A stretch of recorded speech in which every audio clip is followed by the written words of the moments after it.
sekarang kita lanjut ke bagian kedua adalah sumber stres ya. Apa yang biasanya membuat ibu-ibu stres? Semua orang harus bicara apa yang biasanya menjadi sumber stresnya. Apa yang biasanya bikin ibu stres? Anak.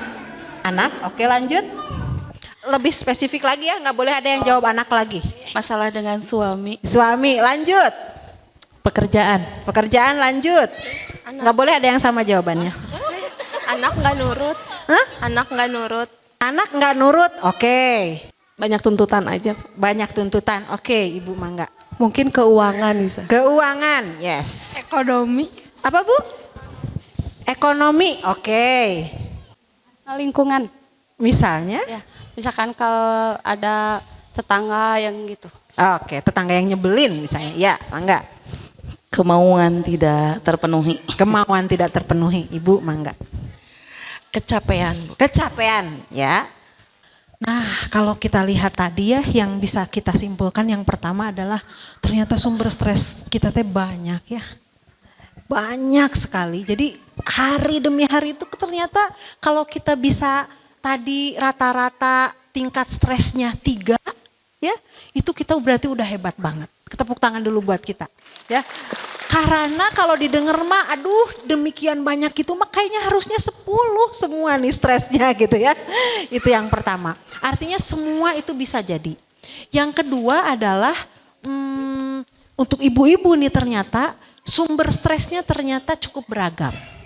Satu pekerjaan ya, kalau yang bekerja. Yang tidak bekerja juga pekerjaan rumah itu juga menjadi stres. Ya kalau yang bekerja mungkin karena deadline-nya, beratnya dan sebagainya. Kalau yang tidak bekerja itu beres-beres gitu ya. Kecil, ringan tapi kayaknya kok apalagi kalau misalnya pas suami datang terus tiba-tiba ini kok berantakan. Padahal kita udah 10 kali loh ngeberesin itu gitu ya. Itu. Lalu kemudian mungkin saya belum tahu ya yang kalau bapak-bapak mah tidak terlalu, kalau ibu-ibu mah ternyata banyak yang sumber stres tuh anak. Ya. Jadi harapan bahwa anak itu bisa A, B, C, D, E, F, G, H ternyata tidak tercapai itu juga sumber stres gitu ya. Yang ketiga adalah bisa jadi pemikiran-pemikiran kita sendiri tadi ya.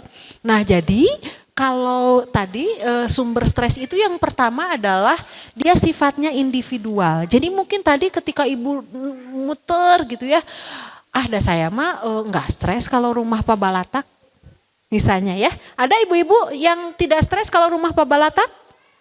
Ada. Ada yang stres banget kalau rumah Pak Balatak? Ada ya. Jadi itu adalah sifatnya subjektif. Makanya soal stres mah jangan dibanding-bandingin. Kita jangan kenapa kita hari ini ada sesi mengelola stres. Karena kalau stres tuh nggak bisa dibilangin sama orang lain. Kamu mah mending gitu juga dibikin stres, bikin happy aja. Dan nggak bisa. Karena kan itu subjektif. Ya, masing-masing orang tuh punya hal-hal yang menurut dia seharusnya sendiri-sendiri beda-beda. Gitu ya. Jadi daripada kita membandingkan kenapa ya kok orang lain mah bisa sih anaknya telat terus tapi nggak stres. Kalau saya mah stres banget. Ya emang nggak bisa dibandingkan. Daripada kita kenapa ke orang lain, lebih baik kita fokus energinya sama diri kita sendiri, gitu ya. Yang kedua adalah ada yang sifatnya rutin, ada yang sifatnya tidak rutin. Yang rutin misalnya seperti apa Bu tadi? Bangunin anak. Itu kan rutin, artinya stresnya tuh tiap hari, tapi mungkin levelnya 2 gitu ya. Ada yang tidak rutin tuh seperti apa? Misalnya tadi ibu, misalnya tadi anak pergi keluar kota misalnya gitu ya, kan itu mungkin ada momen-momen tertentu saja. Begitu ya, tidak setiap hari begitu ya. Jadi ada yang rutin, ada yang tidak rutin. Nah yang tidak rutin ini biasanya hal-hal yang besar. Jadi misalnya tadi usaha lagi happy-happynya tiba-tiba anjlok turun. Ibu-ibu misalnya lagi akreditasi gitu ya, kan akreditasi tidak tiap saat ya, stres. Ya. Tapi yang harus kita fokuskan ini sebenarnya rutin ini nih. Karena yang rutin ini kalau ditumpuk nanti bisa jadi yang kayak besar itu tadi ya. Kemudian nah besar kecilnya stres itu juga tergantung penilaian individu seberapa berat, seberapa mengancam. Nah, yang lebih penting lagi adalah apakah saya bisa mengatasinya dan apakah ada yang membantu saya. Ya. Jadi biasanya banyak yang merasa ujung-ujungnya misalnya pengen bunuh diri. Ya, udahlah saya mah Bu, kayaknya bunuh diri aja deh, gitu ya. Itu tuh adalah karena satu, dia tidak merasa bisa mengatasinya. Saya udah nggak tahu lagi harus gimana. Dan yang kedua adalah nggak ada orang yang peduli dan mau bantu saya. Biasanya karena dua ini. Ya.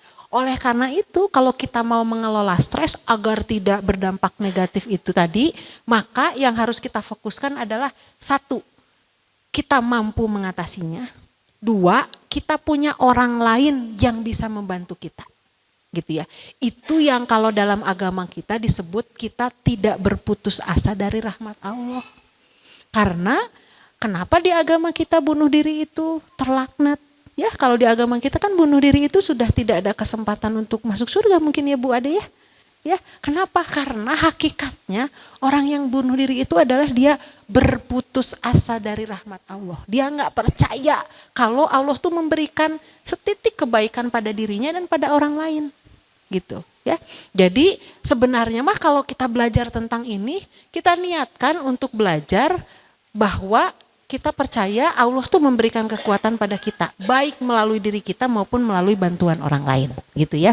Kalau saya sebagai dari sudut pandang ilmu psikologi mungkin membantu bagaimana teknis operasionalnya kita secara psikologis mengharap rahmat dari Allah itu seperti apa, gitu ya.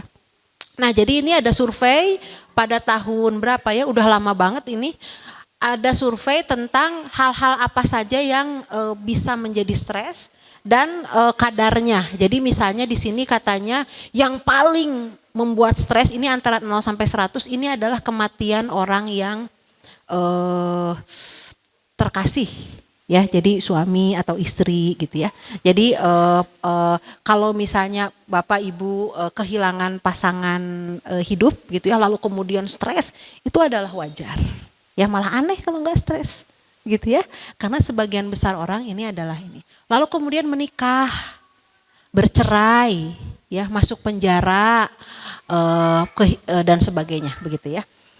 Nah, mengapa stres itu bukan dihilangkan tapi dikelola? Jadi ibu-ibu kalau di dalam psikologi itu stres itu ada 3 macam. Yang pertama itu adalah neustres. Neustres itu tidak stres sama sekali. Ya, kata Bu Ade misalnya, anak-anak TK Darut Tauhid itu harus belajar disiplin mulai dari kecil dan mulai dari diri sendiri. Oleh karena itu tidak boleh terlambat. Ibu tidak stres, nggak apa-apa, telat juga. Nggak ada tuntutan ke dalam diri. Ini biasanya kalau kita tidak punya rasa stres sama sekali, kita tidak akan mencapai apapun dalam kehidupan kita. Mau ulangan, mau ujian, cuek aja deh, santai aja deh, santuy aja. Gitu ya. Suami udah ngomel-ngomel aja, Bu atuh Bu, itu nih kok setiap papa pulang tuh berantakan aja rumah itu sampai anak disoledat beberapa kali, atulah bla bla bla bla bla. Santuy aja. Ya. Itu kita tidak akan mencapai sesuatu, begitu ya. Nah, itu adalah ketika kita di sini. Jadi kalau kita stres kita rendah, performance kita juga baik sebagai ibu, sebagai istri ataupun sebagai pekerja rendah. Ya, kita akan jadi orang yang nyebelin kalau kita nggak punya stres. Tetapi kalau stres kita di sini, maka sama juga performance kita performance kita rendah. Misalnya kita terlalu berpikir bahwa enggak boleh berantakan sama sekali. Percayalah ibu akan stres banget. Anak numpahin ini sedikit langsung dielap. Ya, buku anak udah baca disimpan dimarahin sama kita. Ayo simpen lagi ke tempatnya. Mainan berantakan enggak diberesin lagi sesuai dengan kotak-kotak lemarinya, marah juga gitu ya. Jadi kalau kita tidak menuntut diri sendiri, kita itu jelek. Terlalu menuntut diri sendiri juga jelek. Itu lalu kemudian yang kedua adalah kita juga harus tadi melihat masalah itu bisa kita ubah atau enggak. Karena ada hal-hal yang tidak bisa kita ubah. Kalau kita jangan fokus pada masalah-masalah yang enggak bisa kita ubah ibu-ibu. Karena kita pasti capek. Ya, misalnya ya, mertua misalnya. Susah lah untuk bisa kita ubah. Jadi jangan berusaha untuk mengubah mertua, udah tinggalin aja. Maksudnya bukan tinggalin bercerai ya, bukan ya. Tapi maksudnya mending kita fokus kepada apa hal yang bisa kita ubah. Dan hal yang bisa kita ubah itu yang paling gampang adalah pemikiran kita sendiri.